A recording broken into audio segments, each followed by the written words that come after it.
Good morning, dear students. Welcome to another session of cost accounting. Today we are going to solve example number 18 of our textbook Kamal Transport on page number 405. It is a request to you all, before listening to the video further, just revise your example first, just read your example first from your textbook and then restart the video. So in 18th example, only one thing is new, that is the calculation of passenger kilometers. So I have done the same thing, you can see on the screen, and rest of the examples should be done in homework, right? So generally only one working note is there in this example. So for that we require what is the formula of passenger kilometer: distance, capacity, occupancy, trip and days, right? So here again there are certain buses, right? 10 buses and 5 buses. 10 buses having the same, both the buses are having the same capacity of 40 passengers, but here the occupancies are different. For 10 buses the occupancies are 90% and for 5 buses the occupancy is 75%. So accordingly we need to calculate your passenger kilometer. So firstly we need to calculate number of passengers. So look at this point, passengers. So in 10 buses there are 40 passengers at 90% capacity. So for that 10 buses the passengers will be 360, and for the another 5 buses 40 passengers into 75, because occupancy is only 75%, right? So number of passengers are 510. Okay, then distance into capacity into occupancy. So capacity into occupancy નું calculation આપણે અહીંયા લઈ લીધું છે directly. So directly 510 અહીંયા તમે મૂકી શકશો. Fine. Then here 6 trips into bracket up/down એવી રીતે લખેલું છે. It means 6 ટ્રીપમાં અપ અને ડાઉન બંને ટ્રીપ આવી ગઈ. બીજી કોઈ ક્લેરિફિકેશન નથી કે રાઉન્ડ ટ્રીપ છે એટલે આપણે ખાલી 6 જ લીધું છે, right? So because of two reasons we have not multiplied the same by 2. Reason number 1, up down બંને સાથે આપેલું છે અને 6 trips directly કહી દીધું છે, રાઉન્ડ ટ્રીપ વર્ડ યુઝ કરેલો નથી, રાઈટ? સો અહીંયા આપણે 6 trips એ રીતે જ લઈએ છીએ. Then number of days are 25, which is given. So 20 into 510 into 6 trips into 25. So total passenger kilometers 15,30,000 passenger kilometers. Fine. So rest of the example is in homework. So all the expenses divided by this 15,30,000 kilometers, you get your cost per passenger kilometer. Fine. So do this example in homework. Moving further with another example. Example number 2 of your textbook, vehicle X and Y. So just have a look at your example. Here certain informations are given differently. The very first information is given annual kilometer. This example is for the calculation of 2 vehicles. Here we need to calculate the data for 2 vehicles, vehicle X as well as vehicle A and B, or XY, જે બી word છે બુકમાં એની વાત કરીએ. સો પહેલાં તો 2 વ્હીકલનું example છે. Next, look at the driver's salary from your textbook. Drivers salary તમને અવરલી basis પર આપેલી છે, રાઈટ? તો અહીંયા ડ્રાઈવર્સ સેલરીનું કેલ્ક્યુલેશન છે થોડું અલગ રીતે થશે. ઓકે, પછી તમને એવરેજ ને બધું આપેલું છે. સેકન્ડ લાસ્ટ આઇટમ અને લાસ્ટ આઇટમ જોવો તમારી, વ્હીકલ રન્સ એટ 20 કિલોમીટર્સ પર આર, એટલે કે 1 કલાકમાં વ્હીકલ છે 20 કિલોમીટર્સનું ડિસ્ટન્સ છે ટ્રાવેલ કરે છે, એટલું અંતર કાપે છે, સિમ્પલી કહું તો. તો એ ડિટેલના બેઝ ઉપરથી આપણે ડ્રાઈવરની સેલરી છે સર્ચ કરીએ છીએ, right? So let us have a look at the note that I have written. Here driver's salary is given at rupees 5 per hour. So firstly we have to calculate hours worked by the driver or vehicle run by the driver using the following 2 informations, which is already there in your example. Number 1, Vehicle runs for 20 kilometers per hour and annual kilometer for vehicle A is 3000 kilometers and for B that is 1200 kilometers. એટલે કે આખા વર્ષમાં તમારું vehicle એ છે 3000 kilometres ચાલે છે અને બી છે એ 1200 કિલોમીટર્સ ચાલે છે. ફાઇન. તો આપણે ડ્રાઈવર સેલરી જોઈ લઈએ. તો પહેલાં તો કિલોમીટર, 1 કલાકમાં કેટલા કિલોમીટર્સ ટ્રાવેલ કરે છે? બસ કે driver 20 kilometres. So throughout the year જો 3000 કિલોમીટર્સ હોય, સો થ્રુઆઉટ ધ યર કેટલા આર્સ ડ્રાઈવરે વર્ક કર્યું કહેવાય? તો કે 150 આર્સ વર્ક કરેલું કહેવાય, રાઈટ. અને એવી જ રીતે નેક્સ્ટ વ્હીકલમાં 20 kilometres for 1 hour, so for 1200 kilometres how many hours? So that is 60 hours. So 150 hours and 60 hours આ આપણને નંબર ઓફ અવર્સ વર્કડ મળી ગયા. હવે આની જોડે મલ્ટીપ્લાય કરવાનું છે સેલરી પર આર. Okay, so you get your answer of driver salary. So driver salary for a or vehicle, first vehicle 150 hours into ₹5 per hour, so that is 750. And for vehicle B or second vehicle 60 hours into 5 per hour, so that is 300. This example was asked in I think 2018 ના પેપરમાં આ example હતો, right. સો important example કહી શકાય from the view point of your exams. Alright, so without fail આ પૂરેપૂરો calculate કરી લેવાનું છે. Next, moving ahead with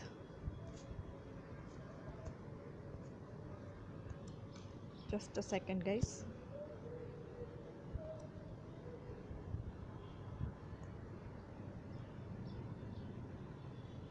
Okay, now information relating to the petrol expense કઈ રીતે ફાઇન્ડ કરશું એ જોઈ લઈએ. તો એના માટે પણ બે ઇન્ફોર્મેશન આપેલી છે. Look at your example. Petrol expense per litre ₹15 for both the vehicles. બંનેના વ્હીકલ કોઈ બી હોય, પેટ્રોલ ચાર્જીસ તો સરખા જ રહીએ, રાઈટ. પેટ્રોલ પર લીટર તો સરખું જ રહીએ. તમે એક્સેસમાં પેટ્રોલ ફિલ કરાવો કે એક્ટિવામાં કરાવો કે પેપમાં કરાવો, પેટ્રોલના પ્રાઇસ તો સરખા જ રહેશે. ફાઇન. સો એ જ કન્સેપ્ટ અહીંયા છે. પેટ્રોલ પ્રાઇસ પર લીટર ઇઝ ₹15 એન્ડ કિલોમીટર પર લીટર. માઇલેજ એવરેજ દરેક વ્હીકલની ડિફરન્ટ હોય, એટલે કિલોમીટર પર લીટર છે ડિફરન્ટ આપેલા છે. જો kilometer per liter for first vehicle 20 kilometers and for second vehicle it is 15 kilometers, right. So we can say that vehicle A runs 20 kilometers from 1 liter and charges for 1 liter is 15 rupees, right. So for 20 kilometers charges are 15 rupees. So for 3000 it is how much?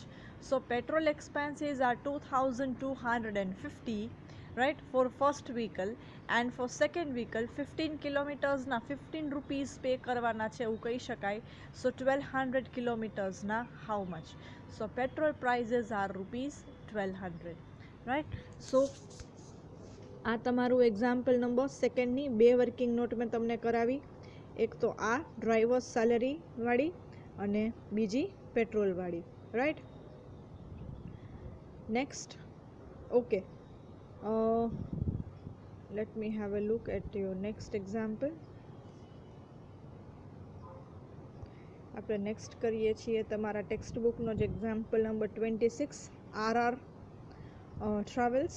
Okay, so પહેલાં તો previous pages બતાવી દઉં so that તમને પછી idea આવે. Screenshot લેવો હોય તો તમે લઈ શકો છો. Started with this Kamal Transport, right? Example number 18 today. Then second example ni first working note અને પછી second working note. Okay, now example number 26 અત્યાર સુધી એક્ઝામ્સમાં પૂછાયેલો નથી પણ થોડો અલગ છે અને ચાન્સ ઘણા હોઈ શકે પૂછવાના, તો આપણે કરી લઈએ, right. So example number 26 of your textbook RR Travels. So here the vehicle is traveling for different 3 destinations. For some of the days in a month the vehicle is going from Jamnagar to Junagadh. For some of the days the vehicle is going from Jamnagar to Dhangadra, and for the rest of the days in a month the vehicle is running in local area, right? So read the question before you start with the solution. You have given the informations regarding kilometers, trip, days and number of passengers as well. Here there is a little bit correction in your question.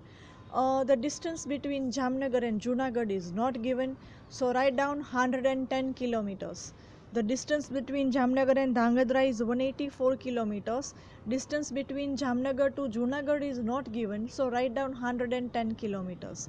Fine, in your book. So I have written down the example in short form in the first 3 lines: kilometer, passenger, trip and days. It is clearly mentioned in the example that the vehicle goes to this city and back in the same day. તો one round trip complete કરે છે એક દિવસમાં, આપણે એવું કહી શકાય. એટલા માટે મેં લીધી છે one round trip. The vehicle goes to Dhrangadhra and coming back to the same day. Fine. So પહેલાં તો પૂરેપૂરું એક્ઝામ્પલ રીડ કરી લેજો, રાઈટ, અને પછી જ આ સોલ્યુશનની તમને ખબર પડશે. તો પહેલાં વિડીયો પોઝ કરીને એક્ઝામ્પલ રીડ કરી લ્યો, પછી રીસ્ટાર્ટ કરજો. Fine. So there are 3 destinations. અહીંયા શું થાય છે, પહેલાં દર વખતે એક્ઝામ્પલમાં શું થતું કે એક વ્હીકલ છે એ પૂરેપૂરો મંથ છે ને એ એક જ ડેસ્ટિનેશન પર ટ્રાવેલ કરે છે. માનો કે રાજકોટથી અમદાવાદ જાય છે તો ડેઇલી કે પૂરેપૂરા મંથમાં ડેઇલી એ રાજકોટથી અમદાવાદ જ જાય છે. તો નંબર ઓફ ડેઝ અને કિલોમીટર્સમાં કાંઈ વેરિએશન આવે નહીં. પણ અહીંયા એક જ વ્હીકલ છે એ અલગ અલગ થોડા દિવસના અંતરે થોડા અલગ અલગ ડેસ્ટિનેશન્સ પર જાય છે. સો સર્ટેનલી તમારા નંબર ઓફ કિલોમીટર્સમાં ડિફરન્સ આવશે જ. એટલા માટે આપણે એનું કેલ્ક્યુલેશન, પેસેન્જર કિલોમીટર્સનું કેલ્ક્યુલેશન આપણે આ રીતે કરવાના છીએ. ફાઇન. સો પહેલાં તો સમજી લઈએ એક્ઝામ્પલની આ બધી information. Distance between Jamnagar to Dhangadhra is 184 kilometres. બસની કેપેસિટી છે 50 પેસેન્જર્સની. બધી ડિટેલ્સ પૂરી થઈ જાય પછી પેરેગ્રાફમાં તમને આપેલું છે કે બસ જ્યારે ધાંગધ્રા જાય છે ત્યારે 80% ઓક્યુપાઈડ છે, જૂનાગઢ જાય છે ત્યારે 90% ઓક્યુપાઈડ છે, અને એ ઓલમોસ્ટ ફૂલ છે જ્યારે લોકલ એરિયામાં ટ્રાવેલ કરે છે, રાઈટ. તો પછી બિગિનિંગમાં જ કીધું છે for the 8 days the bus is going Jamnagar to Dhangadhra. For 12 days the bus is going Jamnagar to Junagadh, and for the remaining days the bus is travelling in the local area, એટલે કે city area માં. So 8 + 12 + 5 અને 25 days કીધું છે. So 8 + 12 અને 5, so 25 days. Okay. Now passenger kilometer formula as it is રહેશે, પણ calculation ત્રણેય ડિફરન્ટ આવશે because there are 3 different destinations, right? Jamnagar to Dhangadra, Jamnagar to Junagadh and local. So distance into capacity into occupancy and trip. તો તમને આ બંને જે destination છે એ બંનેમાં રાઉન્ડ ટ્રીપ કરે છે. પણ જો લોકલમાં મેં રાઉન્ડ ટ્રીપ લીધી નથી બિકોઝ આપણાની પહેલાં પણ વાત થયેલી છે, whenever the bus is travelling in the local area, no round trip is levied because the bus is running or the bus is travelling and the local bus covers almost all the area of the city, right? So આમાં round trip calculate કરવી possible નથી. તો આ ત્રણેયનું total તમારા passenger kilometres થશે 2,51,560. Okay. Next total kilometres. So કિલોમીટર્સના calculation પણ એ જ રીતે. Okay. Distance into trip into days.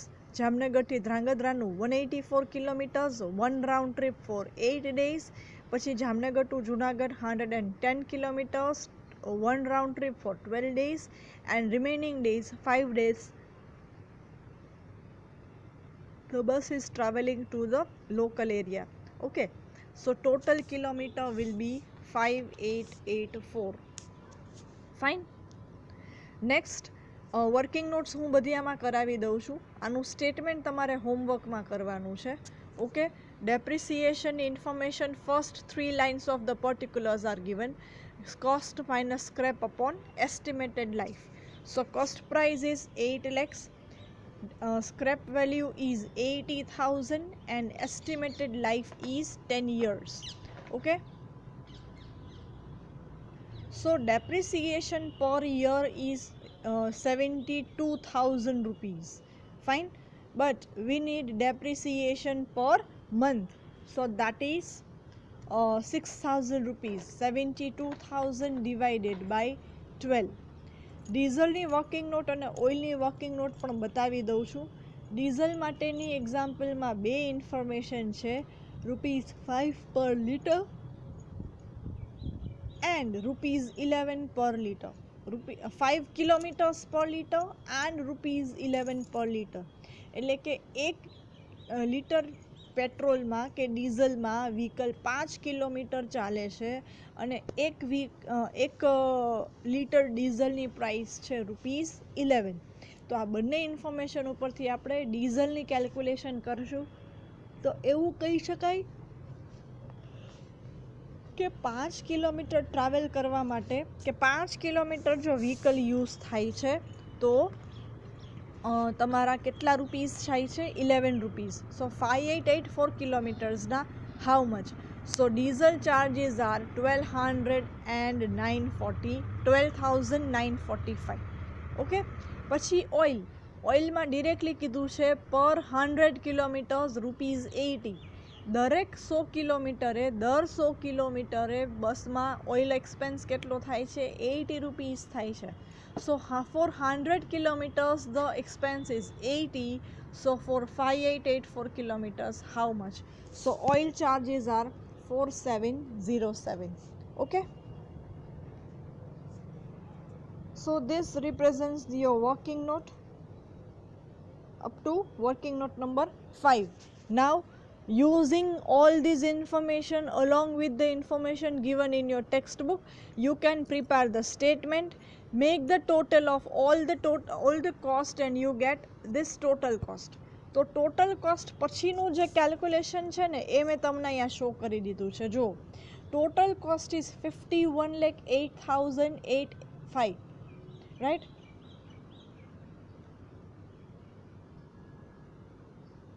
Sorry, it is 51,885 divided by 251,560 our passenger kilometers. So the cost is 0.2062. cost per kilometer 0.20, એટલે કે 20-21 પૈસાની વાત થાય છે. પ્લસ પ્રોફિટ તમને કીધું છે 33 1/3% on cost. See girls, remember one thing, કોઈ બી અમાઉન્ટના 33 1/3% તમને પૂછે તો કન્ફ્યુઝ નહીં થવાનું. કેલ્ક્યુલેટરમાં ડાયરેક્ટ એ અમાઉન્ટને ડિવાઈડ બાય 3 કરો એટલે એના 33 1/3% મળી જાય. 33 1/3 એટલે 33.33333. જ્યાં સુધી તમારું કેલ્ક્યુલેટર લખે ત્યાં સુધી તમારે જવા દેવાનું, રાઈટ? ઇન્ટુ 51,885 કરશો ને એટલે આન્સર આવશે 17294.99999, એટલે કે 17,295. સો સિમ્પલી તમે એવું યાદ રાખી શકો, જ્યારે 33 1/3% હોય તો એ અમાઉન્ટને ડાયરેક્ટ તમે ડિવાઈડ બાય 3 કરી શકો છો.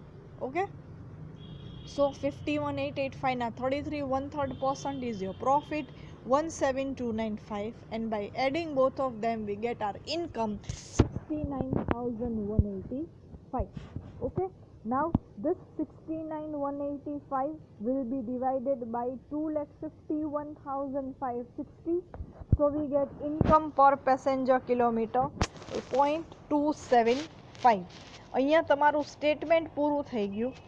તમને જે પૂછેલું છે કેલ્ક્યુલેટ કોસ્ટ એન્ડ ઇન્કમ પર પેસેન્જર કિલોમીટર, તો આ રીતે તમારે સેપરેટલી લખવું હોય તો લખી શકો. ઇન્કમ પર પેસેન્જર કિલોમીટર્સ દેટ ઇઝ 0.275. હવે એક્ઝામ્પલમાં જુઓ, તમને બસ ફેર ફાઇન્ડ કરવાનું બી કીધું છે. Also find bus fare for Dhangadhra and Junagadh, right? તો જો મેં બસ ફેર બી તમને કેલ્ક્યુલેટ કરી દીધું છે અહીંયા. હવે ધાંગધ્રા માટે કેટલા કિલોમીટર્સ છે? 184 કિલોમીટર્સ છે. અને ઇન્કમ શું છે પર પેસેન્જર કિલોમીટર? 0.275. તો ધાંગધ્રાના ટિકિટના રેટ આવે 50.6 અને જૂનાગઢના રેટ આવશે 110 kilometres into 0.275. So the rates are ₹30.25. Okay, so this is how you can find out the fare value or bus fare from the information given in your example, right? So બાકીનું statement હોમવર્કમાં કરી લેજો. Okay, revise કરી દઈએ પૂરેપૂરા pages. હું બધા revise કરી દઉં છું.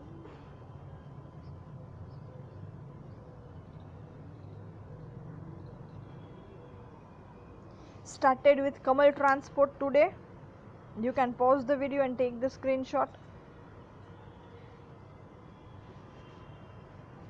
Then vehicle exercise 2, vehicle x અને y. મેં ભૂલથી અહીંયા એ બી લખી નાખ્યું છે, so consider that as XY. Okay, next એ જ એક્ઝામ્પલનું બીજું page. Next important one, RR travels.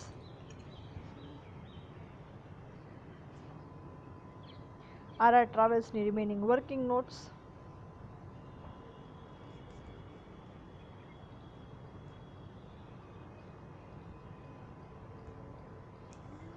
Okay, so now અહીંયા સુધી તમે બધું લખી લેજો તમારી બુકમાં.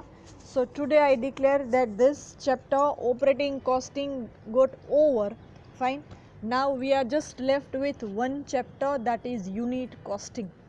ઓકે, તો એ આપણે કરી લેવાનું છે. એ આપણે નેક્સ્ટ વિડીયો હું અપલોડ કરું છું, એમાં આપણે યુનિટ કોસ્ટિંગ ચેપ્ટર સ્ટડી કરવાનું છે. Fine, thank you all.